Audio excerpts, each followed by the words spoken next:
আসসালামু আলাইকুম ভাইরে ভাই, কি যে মজার একটা গোস্ত খাইলাম গো।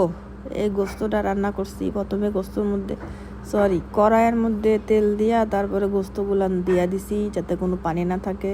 তারপর ওই বেচারি পানি উঠতেই থাকবে, এই দেখেন কি অবস্থা। যাই হোক, এই পানিটা নেড়ে চেড়ে 20 মিনিটের মতন সময় লেগেছে। তারপরে এটাকে শুকায়, এই যে দেখেন তেল ছেড়ে দিছে। তো যদি তেল ছেড়ে দেয় এ পর্যায়ে দিয়ে দিব হলো টমেটো।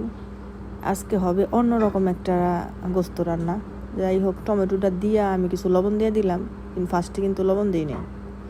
এখন এই লবণটা দিয়া একটু ঢাইকা দিয়া রান্না করবো। এই যে এই মনে পড়ছে, কালো গোলমরিচের গুঁড়া দিয়ে দিলাম এখন আবার।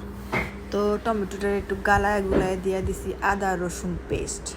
এটারে 5 মিনিটের মতন ঢাকা দিয়া কষায় লইব।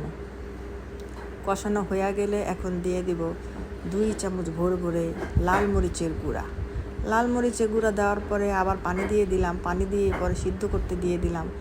এখন এই পর্যায়ে যে কেটে রেখেছিলাম আদা রসুন পেঁয়াজ সেটা দিয়ে দিলাম। তারপর উপর দিয়ে খানিকটা আবার গোলমরিচের গুঁড়া ছড়ায় দিলাম। কি অ্যারোমা বের হচ্ছে। আর সব শেষে ফিনিশিং দেওয়ার জন্য একটু ধনিয়া পাতা দিলাম।